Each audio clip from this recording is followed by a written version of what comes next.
Hello dear students, नमस्कार। कैसे हैं आप सब बच्चों? आज मैं आपको फिजिक्स में प्रकाश की एक और बहुत ही इम्पोर्टेंट घटना, प्रकाश का परावर्तन, उसके बारे में बताऊंगा। बच्चों, उससे पहले आज का विचार। Education is the most valuable thing in our life. शिक्षा हमारे जीवन की सबसे ज्यादा कीमती वस्तु है। आइए बच्चों, अब हम लोग शुरू करते हैं अपने टॉपिक को। तो बच्चों, आज का हमारा टॉपिक है प्रकाश का अपवर्तन। अभी तक इससे पहले मैंने आपको प्रकाश के बारे में बताया, प्रकाश का परावर्तन गोलीय पृष्ठों पे कैसे होता है, समतल पृष्ठ पे कैसे होता है, इन सब के बारे में मैंने आपको बताया। अब हम आज जानेंगे प्रकाश का अपवर्तन क्या होता है, ये प्रकाश की कौन सी घटना होती है। तो देखिए बच्चों, प्रकाश का अपवर्तन, रिफ्रैक्शन ऑफ लाइट, इंग्लिश में अगर हम इसकी छोटी सी परिभाषा देखना चाहें तो bending of light rays when it passes from one medium to another medium with different optical density. कहने का तात्पर्य यह है, यदि किरणें किसी एक माध्यम से दूसरे माध्यम में, कौन सी किरणें? प्रकाश की किरणें किसी एक माध्यम से दूसरे माध्यम में जाती हैं तो वह अपने मार्ग से थोड़ा सा विचलित हो जाती हैं, झुक जाती हैं। तो आइए हम लोग देखते हैं प्रकाश के अपवर्तन की परिभाषा क्या होती है। प्रकाश की किरणें जब किसी एक माध्यम से दूसरे माध्यम में जाती हैं तो वह अपने मार्ग से थोड़ा सा विचलित हो जाती हैं। प्रकाश की इस घटना को क्या कहते हैं? प्रकाश का अपवर्तन। आपके सामने दो फिगर बने हुए, एक ए एक बी। देखिए बच्चों, ये आपतित किरण है, ये अपवर्तित किरण है। देखिए प्रकाश की किरण यहां से आई और इसको सीधा ऐसे जाना चाहिए था, लेकिन ये क्या हुआ, हल्का सा उधर दूर हट गई। ये एक फिगर हो गया। दूसरे फिगर में देखिए, प्रकाश की किरण आई, आपतित किरण, और जैसे ही यहाँ पे टकराई, फिर जब ये दूसरे माध्यम में जैसे ही प्रवेश की, वैसे क्या हुई, ये थोड़ा सा इधर की ओर झुक गई। ये दोनों चीजें हैं, इनको बारे में मैं आपको विस्तृत रूप से बताऊंगा अभी। तो पहले फिर से एक बार देख लेते हैं। जब प्रकाश की किरणें किसी एक माध्यम से दूसरे माध्यम में जाती हैं तो वह अपने मार्ग से थोड़ा सा विचलित हो जाती हैं। इस घटना को ही प्रकाश का अपवर्तन कहते हैं। बच्चों देखिए, इंग्लिश में अगर हम इसकी परिभाषा कहना चाहें तो bending of light rays when it passes from one medium to another medium with different optical density. अभी मैं आपको यहाँ पे ऑप्टिकल डेंसिटी के बारे में भी बताऊंगा। तो देखिए बच्चों, इस फिगर के बारे में मैं आपको बता रहा था। तो देखिए, आपतित किरण जब यहाँ पे आई और ये आपका क्या है, आपतन बिंदु। जब आपतन बिंदु पर आपतित किरण आई तो क्या हुआ, और जैसे ही ये दूसरे माध्यम में प्रवेश की, वैसे ही ये अभिलंब से दूर हट गई। क्या हो गई? अभिलंब से दूर हट गई। और यहां पर देखिए, जब आपतित किरण आई और आपतन बिंदु पर से जैसे ही दूसरे माध्यम में प्रवेश की, ये अभिलंब की ओर झुक गई। अब अभिलंब से दूर हटना, अभिलंब की ओर झुकना, ये क्यों होता है, इसका क्या रीजन है बच्चों? तो देखिए बच्चों, जब कोई प्रकाश की किरण किसी सघन माध्यम से किसी विरल माध्यम में जाती है, जब कोई प्रकाश की किरण किसी सघन माध्यम से किसी विरल माध्यम में जाती है तो वह अपने मार्ग से थोड़ा सा विचलित होने की स्थिति में अभिलंब से दूर हट जाती है। क्या हो जाती है? अभिलंब से दूर हट जाती है। दूसरी कंडीशन में, ये दूसरी कंडीशन का फिगर है, इसी का जस्ट उल्टा, जब कोई प्रकाश की किरण किसी विरल माध्यम से सघन माध्यम में जाती है तो वह अभिलंब की ओर झुक जाती है। तो वह अभिलंब की ओर झुक जाती। अगर इसी फिगर को हम इसको जस्ट क्या कर दें, बदल दें, तो देखिए विरल माध्यम से सघन माध्यम में जा रही, तो देखिए अभिलंब की ओर क्या है, झुकी हुई है। सेम वही यहां भी है। तो ये बात आप समझ गए। आपतित किरण और अपवर्तित किरण, ये क्या है, इसमें आई क्या है, आपका आपतन कोण है, मतलब जिस कोण पर किरण आ रही है। आर क्या है, अपवर्तन कोण हो गया। N1 N2 ये अभिलंब को दर्शा रहा है। फिगर को भी समझ लीजिए। ये पृथककारी तल, ये जो लाइन है, ये किसको दर्शा रही है बच्चों? पृथककारी तल को। मतलब इस लाइन के ऊपर दूसरा माध्यम है और इस लाइन के नीचे दूसरा माध्यम है। ठीक है, ये ऐसे ही इसमें भी है, इस लाइन के ऊपर दूसरा माध्यम और इस लाइन के नीचे क्या है, दूसरा माध्यम। जैसे यहाँ पे मैंने ये डैश डैश दिखाया, इसका मतलब ये सघन माध्यम है, और जहां पे प्लेन है वो आपका क्या है, विरल माध्यम है। सेम ऐसे ही दूसरे फिगर के लिए। तो ये बात आपकी समझ में आई कि अभिलंब से दूर कब हटती है किरण और अभिलंब की ओर कब झुकती है किरण। देखिए बच्चों, जब प्रकाश सघन माध्यम से, या प्रकाश की किरणें कर लीजिए, जब प्रकाश की किरणें सघन माध्यम से विरल माध्यम में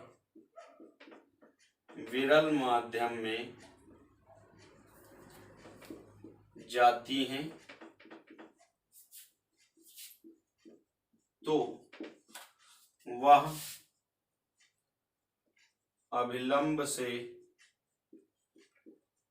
अभिलंब से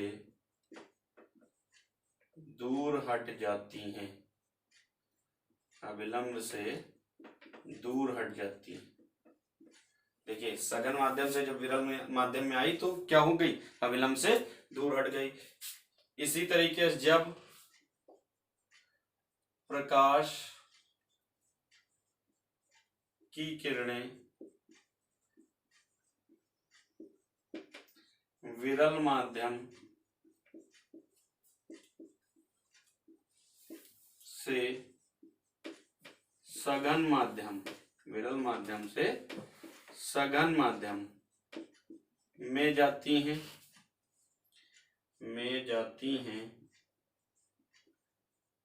तो वह अभिलंब की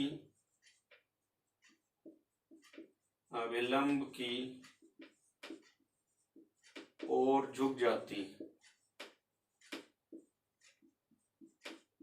अभिलंब की ओर झुक जाती है।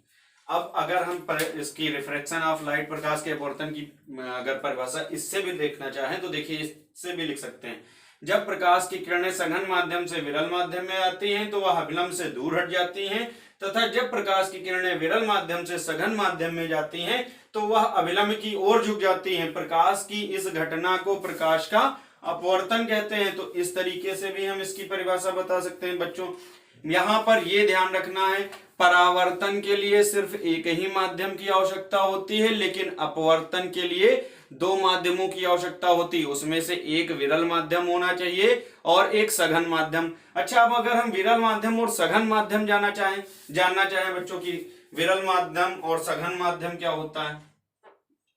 विरल माध्यम, थोड़ा सा इस पे बात कर लेते हैं, विरल माध्यम और सघन माध्यम। ठीक है बच्चों, विरल माध्यम क्या होता है और सघन माध्यम क्या होता है। तो देखिए बच्चों, विरल माध्यम वह माध्यम होता है जिसमें प्रकाश की चाल तेज हो और जिसमें प्रकाश की चाल धीमी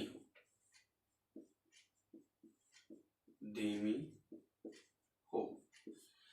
क्लियर। यदि किसी माध्यम में प्रकाश बहुत तेजी से चल रहा है, तेज है, तो वह माध्यम क्या कहलाएगा, विरल माध्यम। यदि प्रकाश की चाल धीमी है किसी माध्यम में, तो वह पहले माध्यम की अपेक्षा क्या कहलाएगा, सघन कहलाएगा। जैसे कांच से वायु में, जब वायु में प्रकाश चलेगा तो तेज चलेगा, कांच में चलेगा धीमा चलेगा, जल में चलेगा तो कांच से तो तेज चलेगा जल, और वायु से क्या चलेगा, धीमा चलेगा। तो इस तरीके से विरल माध्यम और सघन माध्यम ये होते हैं। अभी मैंने आपको बताया था ऑप्टिकल डेंसिटी की क्या बात है। ठीक है, ऑप्टिकल डेंसिटी ही इस चीज को भी दर्शाती है। ठीक है, मीन्स वह माध्यम जिसमें प्रकाश की चाल तेज हो क्या कहलाएगा, विरल माध्यम, और जिसमें प्रकाश की चाल धीमी हो क्या कहलाएगा, सघन माध्यम। इसी से हम अगर ऑप्टिकल डेंसिटी की बात करें तो इसको मापने का एक पैमाना होता है जिसे हम बोलते हैं रिफ्रैक्टिव इंडेक्स। क्या बोलते हैं? Refractive index. अगर हम इसको म्यू से प्रदर्शित करें तो म्यू इक्वल टू क्या हो गया? C अपान V। तो ये म्यू क्या दर्शाता है?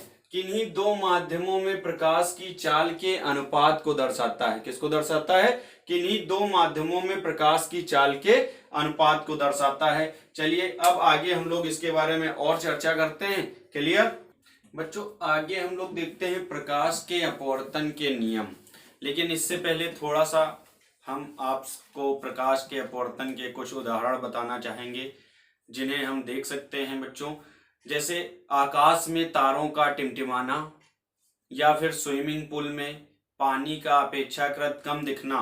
ये हमारे लिए जिज्ञासा का विषय है कि आखिर ऐसा क्यों होता है। तो इसमें भी प्रकाश के अपवर्तन का बहुत ही इम्पोर्टेंट रोल होता है। क्लियर?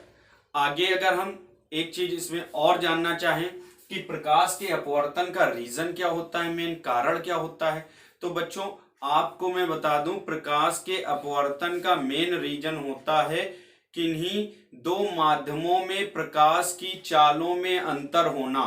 प्रकाश की चालों में जितना ज्यादा अंतर होगा प्रकाश का उतना ही अपवर्तन होगा। किन्हीं दो माध्यमों में किसी एक माध्यम के सापेक्ष किसी दूसरे माध्यम में प्रकाश की चाल में जितना ज्यादा क्या होगा? अंतर होगा, उतना ही ज्यादा प्रकाश का अपवर्तन होगा। तो प्रकाश के अपवर्तन का अगर मेन रीजन माना जाए तो हम ये भी मान सकते हैं कि प्रकाश की चाल विभिन्न माध्यमों में जितना ज्यादा परिवर्तित होगी प्रकाश का अपवर्तन उतना ही ज्यादा होगा। क्लियर? आइए अब हम देखते हैं प्रकाश के अपवर्तन के नियम। तो बच्चों प्रकाश के अपवर्तन के दो नियम होते हैं। पहला नियम होता है आपतित किरण। आपतित किरण नोट कर लीजिए आप सभी लोग। आपतित किरण, अपवर्तित किरण, अपवर्तित किरण आपतन बिंदु पर, आपतन बिंदु पर अभिलंब, अभिलंब तीनों एक ही तल में स्थित होते हैं। तीनों एक ही तल में स्थित होते हैं। देखिए बच्चों, ये हो गई आपकी आपतित किरण और ये हो गई आपकी अपवर्तित किरण। तो देखिए आपतित किरण, अपवर्तित किरण, आपतन बिंदु पर अभिलंब, ये तीनों एक ही तल में स्थित होते हैं। सेम जैसा परावर्तन के का पहला नियम था कि आपतित किरण, परावर्तित किरण, आपतन बिंदु पर अभिलंब तीनों एक ही तल में होते हैं, सेम वैसे ही यहाँ भी आपतित किरण, अपवर्तित किरण, आपतन बिंदु पर अभिलंब तीनों एक ही तल में होते हैं। फर्क किस चीज का रहा? वहां परावर्तित किरण थी और यहाँ अपवर्तित किरण है। वहां पर क्या था? दूसरा नियम, आपतन कोण सदैव परावर्तन कोण के बराबर होता है। लेकिन यहां पर दूसरा नियम थोड़ा सा डिफरेंट है बच्चों। किसी एक ही रंग के, ये लिखते हैं, एक ही रंग के प्रकाश के लिए, प्रकाश के लिए आपतन कोण की, आपतन कोण की ज्या, जिसे हम बोलते हैं साइन आई। साइन मतलब क्या, मैंने आपको ट्रिगोनोमेट्री में बताया है। तो एक ही रंग के प्रकाश के लिए आपतन कोण की ज्या साइन आई तथा अपवर्तन कोण की ज्या, अपवर्तन कोण की ज्या means sine r, means sine r का अनुपात, का अनुपात एक नियतांक होता है, एक नियतांक होता है। ठीक बच्चों, मीन्स जो आपतन कोण की ज्या होती है और जो अपवर्तन कोण की ज्या होती है, एक ही रंग के प्रकाश के लिए उसका अनुपात क्या होता है, एक नियतांक होता है जिसे हम sine i upon sine r equal to n लिखते हैं। क्या लिखते हैं, एन। यहाँ एन से मतलब अपवर्तनांक से भी लगाया जाता है। किससे लगाया जाता है, अपवर्तनांक से भी लगाया जाता है। क्लियर बच्चों, इतनी बात आपकी समझ में आई या नहीं आई? अगर इसमें कहीं कोई सस्पेंस हो तो आप पूछ सकते हैं बच्चों। ठीक है, आगे देखते हैं। इसे ही बच्चों हम और क्या कहते हैं, इसे ही स्नेल का नियम भी कहते हैं। जो अपवर्तन का दूसरा नियम है इसे ही हम स्नेल का नियम भी कहते हैं। किसका नियम कहते हैं, स्नेल का नियम। ठीक है बच्चों, स्नेल का नियम। तथा ये जो नियतांक है जिसकी बात हम कर रहे थे, एन की, ठीक है, ये नियतांक है। ये क्या है, ये किसी माध्यम में पहले माध्यम के सापेक्ष दूसरे माध्यम का अपवर्तनांक है। पहले माध्यम के सापेक्ष दूसरे माध्यम का अपवर्तनांक है। क्लियर? तो बच्चों अपवर्तनांक क्या होता है, अभी मैंने बताया कि किसी प्रकाश की किरण के लिए sine i upon sine r का अनुपात नियतांक होता है। वही नियतांक क्या कहलाता है, किसी एक माध्यम के सापेक्ष दूसरे माध्यम का अपवर्तनांक कहलाता है। अच्छा बच्चों, अपवर्तनांक जो होती है बहुत ही महत्वपूर्ण भौतिक राशि है जो विभिन्न माध्यमों में प्रकाश के संचरण की आपेक्षिक चाल को दर्शाती है।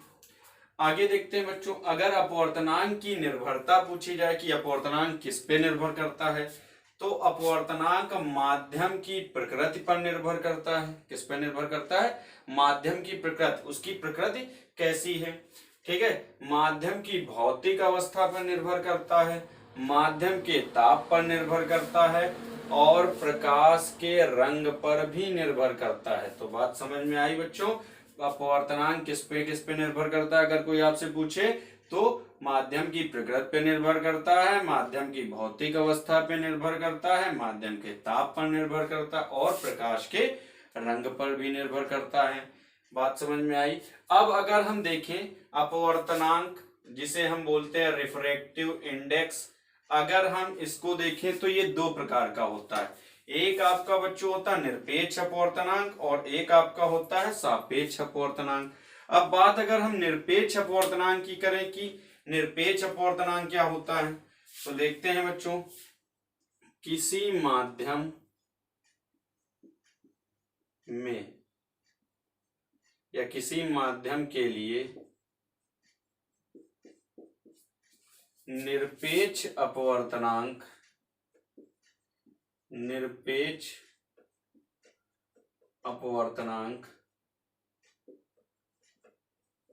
वायु अथवा आप वायु कह सकते हैं या फिर क्या कह सकते हैं, निर्वात में प्रकाश की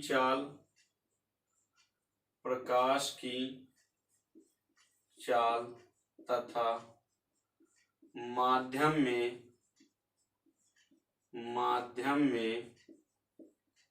प्रकाश की चाल के अनुपात के बराबर होता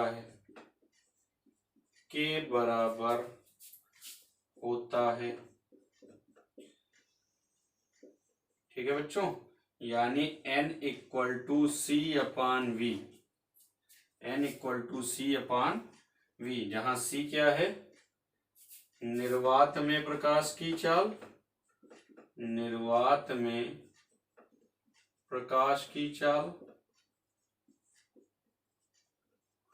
और v क्या है, माध्यम में प्रकाश की चाल। जिस माध्यम का अपवर्तनांक निकाल रहे हैं उस माध्यम में प्रकाश की चाल। अगर कहीं पे किसी माध्यम में प्रकाश की चाल आपको निकालनी है तो उस माध्यम का अगर अपवर्तनांक पता है तो आप क्या निकाल सकते हैं बच्चों, प्रकाश की चाल उस माध्यम में। दूसरा है बच्चों आपका सापेक्ष अपवर्तनांक। तो देखिए बच्चों, किसी एक माध्यम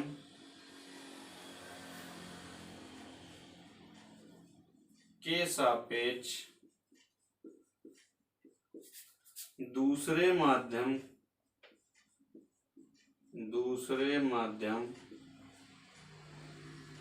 का अपवर्तनांक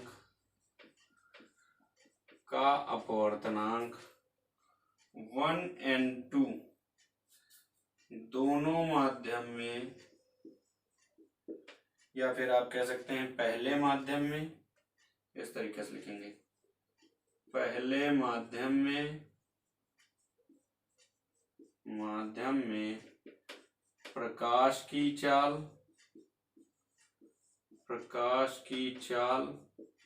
v1 तथा दूसरे माध्यम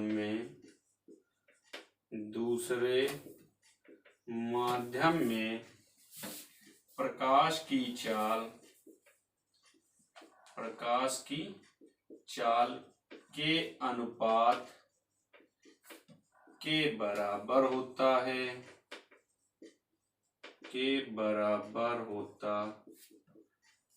है। इसे हम लिख सकते हैं 1 और 2 = v1/v2। तो बच्चों, अब आपको पता चला अपवर्तनांक कितने प्रकार का होता है। 2 प्रकार का, निरपेक्ष अपवर्तनांक, किसी माध्यम के लिए निरपेक्ष अपवर्तनांक वायु अथवा निर्वात में प्रकाश की चाल तथा माध्यम में प्रकाश की चाल के अनुपात के बराबर होता है, जिसे हम n = c/v से प्रदर्शित करते हैं। सापेक्ष अपवर्तनांक, किसी एक माध्यम के सापेक्ष दूसरे माध्यम का अपवर्तनांक 1 और 2 पहले माध्यम में प्रकाश की चाल v1 तथा दूसरे माध्यम में प्रकाश की चाल v2 के अनुपात के बराबर होता है। यहाँ पे v2 छूट गया है, लिख लेते हैं, v2 के अनुपात के बराबर होता है, यानी 1 और 2 = v1/v2। क्लियर बच्चों, अभी मैंने आपको बताया था ऑप्टिकल डेंसिटी, प्रकाशिक घनत्व, जो सबसे पहली परिभाषा लिख रखी थी मैंने, एंड मास डेंसिटी। तो इसमें अगर कोई भ्रम की स्थिति है तो मैं उसको दूर कर देना चाहता हूं कि ऑप्टिकल डेंसिटी क्या होती है और मास डेंसिटी क्या होती है। बच्चों, मास डेंसिटी द्रव्यमान घनत्व बराबर क्या होता है, एकांक आयतन का द्रव्यमान। जबकि जो प्रकाशिक घनत्व ऑप्टिकल डेंसिटी होती है, ये प्रकाशिक सघन माध्यम का द्रव्यमान घनत्व और प्रकाशिक विरल माध्यम का द्रव्यमान घनत्व क्या होता है। अगर इसकी तुलना की जाए कि प्रकाशिक सघन माध्यम का द्रव्यमान घनत्व और प्रकाशिक विरल माध्यम का द्रव्यमान घनत्व, तो इस कंडीशन में प्रकाशिक सघन माध्यम का द्रव्यमान घनत्व प्रकाशिक विरल माध्यम के द्रव्यमान घनत्व से कम होता है। जैसे तारपीन का तेल और जल की अगर हम बात कर लें, तो तारपीन के तेल का द्रव्यमान घनत्व जल के द्रव्यमान घनत्व से क्या होता है, कम होता है। जबकि प्रकाशिक घनत्व को अगर हम लेना चाहें तो तारपीन के तेल का प्रकाशिक घनत्व जल के प्रकाशिक घनत्व की अपेक्षा अधिक होता है।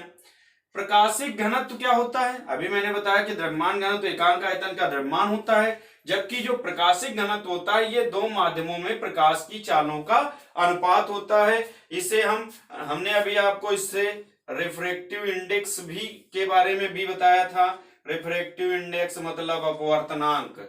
तो प्रकाशिक घनत्व को हम एज ए अपवर्तनांक भी समझ सकते हैं। अब बात आपकी समझ में आई बच्चों, अपवर्तनांक क्या क्या चीजें दर्शाता है। अपवर्तनांक किसी माध्यम में प्रकाश के झुकाव को भी दर्शाता है कि किसी माध्यम जिस तरीके से माध्यम का अपवर्तनांक होगा, प्रकाश का झुकाव भी उसी तरीके से होगा। अतः कहने का तात्पर्य यह है कि माध्यम में प्रकाश के झुकाव को या प्रकाश की किरणों के झुकाव को भी अपवर्तनांक क्या करता है, प्रभावित करता है। बच्चों, जनरली आप सभी जानते हैं कि प्रकाश सदैव सीधी रेखा में चलता है, लेकिन जब प्रकाश किसी एक माध्यम से दूसरे माध्यम में जाता है तो वह अपने मार्ग से थोड़ा सा विचलित हो जाता है, बशर्ते माध्यम जो हो वो क्या होने चाहिए, अलग अलग होने चाहिए। तो अब बात आपकी अपवर्तन और इसकी समझ में आई। आइए अब हम लोग आगे देखते हैं प्रकाश की उत्क्रमणीयता का सिद्धांत। क्लियर। तो अब हम लोग बच्चों देखते हैं प्रकाश के उत्क्रमणीयता का सिद्धांत, principle of reversibility of light. इसको समझिए। यदि प्रकाश की किरणें या प्रकाश की किरण अनेक परावर्तनों और अपवर्तनों से गुजरें, चाहे जितने परावर्तनों अपवर्तनों से गुजरें, लेकिन उसके बाद अगर प्रकाश की किरण को विपरीत दिशा में चलाया जाता है तो वह पुनः अपनी पूर्व दिशा का ही अनुसरण करती है। कहने का तात्पर्य है वह जिस क्रम में आती है उसी क्रम में वापस जाती है। ये है बच्चों प्रकाश की उत्क्रमणीयता का सिद्धांत।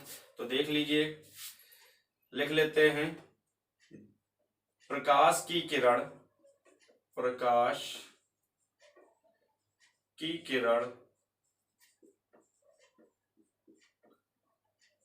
अनेकों परावर्तन व अपवर्तन की घटना के पश्चात जब विपरीत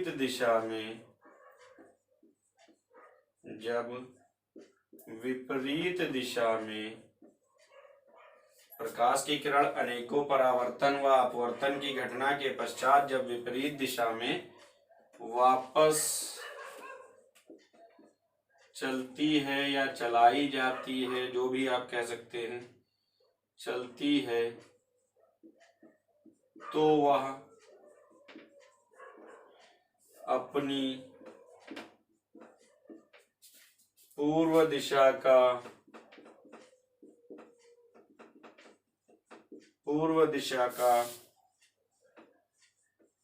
अनुसरण